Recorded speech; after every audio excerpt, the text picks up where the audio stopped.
देखिए, सवाल तो खुद सरकार ही खड़ा कर दिया है कि सरकार खुद अगर सीआईडी जांच बैठा दिया है अपना ही एजेंसी के थ्रू जेपीएससी में, तो सरकार खुद ना खुद अपना इस पे मुहर लगा दिया हम लोग का ये पिटीशन पे कि कहीं ना कहीं हम लोग का बात कहना सही है। ऑनरेबल इलाहाबाद हाईकोर्ट ने इन्हें ब्लैकलिस्ट किया है, ब्लैकलिस्ट माना। तो क्या इनको वो पता नहीं चला कि ये दिया? तो कहीं ना कहीं एक इल मोटिव पता चल जाता है कि कमीशन का क्या मोटिव है। पूछने वाला चीज़ है कि अगर चौधरी जेपीएससी में इस आउटसोर्सिंग कंपनी का अगर सीआईडी जांच हो गया और इसमें अनियमितता है, तो क्या आपको लगता है सीजीएल ऐसा हुआ होगा? सीजीएल में भी कहीं ना कहीं अनियमितता हुआ होगा और बड़ा लेवल पे हुआ होगा। जेपीएससी को जो समझ में आता है वो जेपीएससी करता है, उसके पीछे कोई लगाम नहीं है। अगर लॉ कमीशन आ जाएगा तो एक लगाम लग जाएगा। तो लॉ कमीशन का ना होना जेपीएससी का 2000 से 2026 तक ये सारा चीज़ बताता है कि जेपीएससी कितना, आज तक कोई भी एग्ज़ाम जेपीएससी का बिना विवाद में आए हुए हुआ ही नहीं है, क्योंकि ये मुद्दा ओएमआर का है। तो ओएमआर का बहुत सारा सुप्रीम कोर्ट का भी जजमेंट देखिए तो नेगेटिव साइड है, बट ये इसलिए कोर्ट ने प्रमा फसाई इस केस को एडमिट किया क्योंकि इसमें खुद सरकार ने मुहर लगा दिया अपना सीआईडी जांच के। जेपीएससी का मैटर अभी झारखंड में सबसे बड़ा मुद्दा बन गया है। जेपीएससी विवाद को लेकर जिस तरीके से राजनीति हो रही है, जिस तरीके से गड़बड़ियां सामने आ रही है, जिस तरीके से उनके अध्यक्ष का इस्तीफा हो रहा है और कई अधिकारी अब पुलिस के हिरासत में हैं। आज पूर्व अध्यक्ष एल ख्यांते के आवास पे सीआईडी और रांची पुलिस ने रेड मारी और कई दस्तावेजों को खंगालने की कोशिश की जा रही है, लेकिन यह मामला अब हाईकोर्ट तक भी पहुंच गया है। हमारे साथ इस मामले के वकील हैं, हम उनसे समझने की कोशिश करते हैं कि आखिर आपकी जो पूरी टीम इस मामले को लेकर हाईकोर्ट गई, इसके पीछे का तर्क क्या था? आप लोगों को कब लगा कि मामला हाईकोर्ट तक जाना चाहिए? छात्रों के साथ अन्याय हुई है, जो गड़बड़ियाँ हुई है, इसकी जानकारी आप लोग को कैसे मिली? पहले तो जोहार सभी दर्शकों को आपके माध्यम से।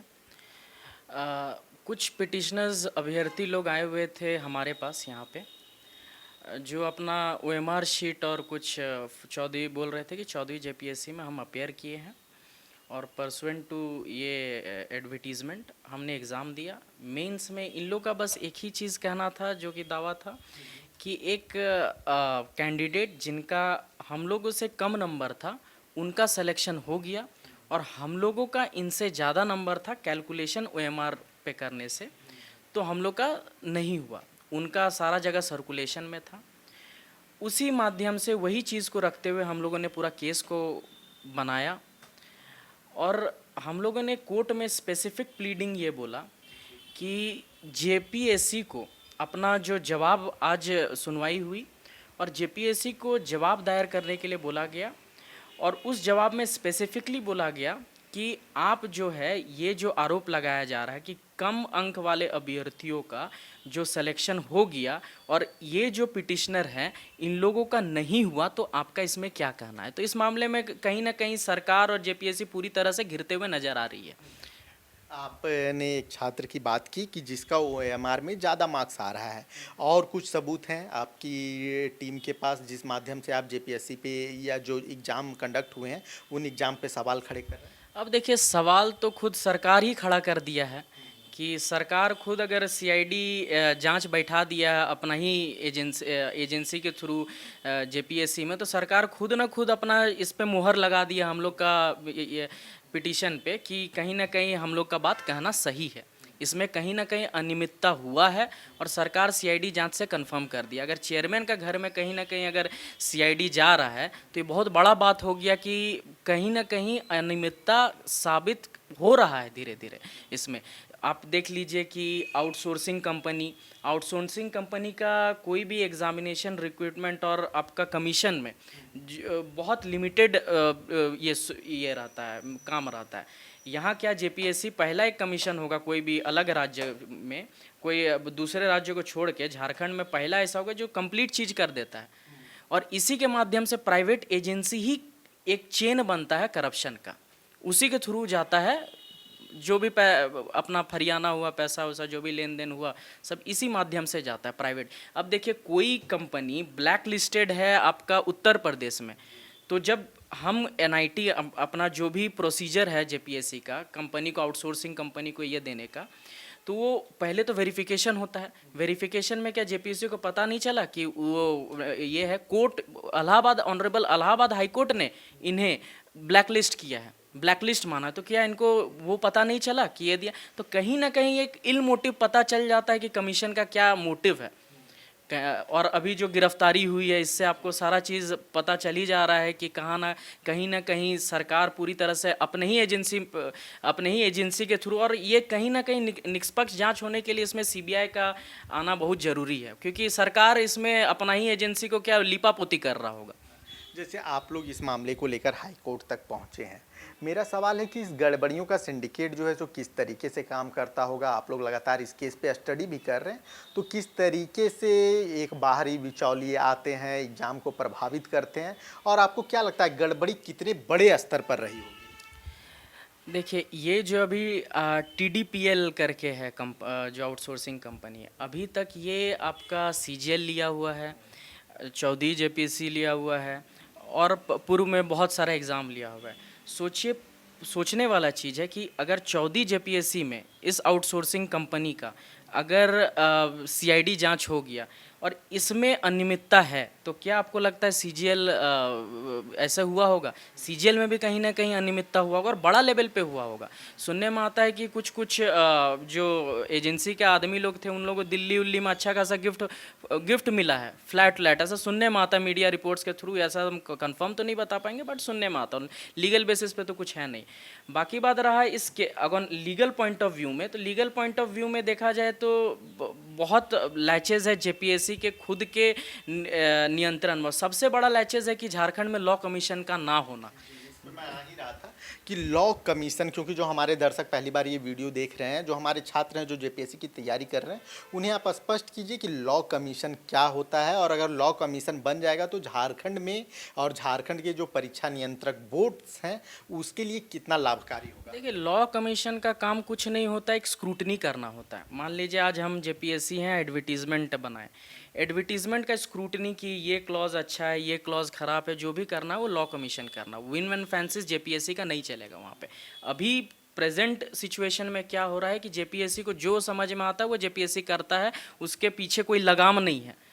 अगर लॉ कमीशन आ जाएगा तो एक लगाम लग जाएगा, तो सब पार्शियल होगा, एक दायरे में होगा कि ये होना है। तो लॉ कमीशन का ना होना जेपीएससी का 2000 से 2026 तक ये सारा चीज़ बताता है कि जेपीएससी कितना, आज तक कोई भी एग्ज़ाम जेपीएससी का बिना विवाद में आए हुए हुआ ही नहीं है। और इसके पीछे लॉ कमीशन का ना होना एक बड़ा कारण आप मानते हैं? कारण है, बहुत बड़ा कारण है। अगर लॉ कमीशन होता है तो कम से कम एक पार्शियल होता, चीज़ पार्शियल होता। अभी नहीं है, इसीलिए जो विमेन फैंसीज है जेपीएससी को अपना चल रहा है, उन लोग अपना कर रहा है। अगर लॉ कमीशन होता तो मान लीजिए ये आउटसोर्सिंग कंपनी है, रेगुलेटरी होता, चेक होता, स्क्रूटनी होता, तो कोई क्यों देने जाता ब्लैक लिस्टेड कंपनी को? अब वहाँ पे ब्लैक लिस्टेड है तो क्या यहाँ साफ सुथरा काम तो नहीं करेगा, यहाँ पे भी गड़बड़ घोटाला करेगा। तो बात वही है। मामला जब आप लोग हाई कोर्ट में लेके गए तो ऑनरेबल कोर्ट में आज मामले की सुनवाई भी हुई, कोर्ट का क्या रिस्पांस था? आप लोगों से कोर्ट की तरफ से क्या कहा गया और सरकार से क्या डिमांड की गई? ये माननीय honourable justice Anubha Rawat madam के द्वारा सुना गया।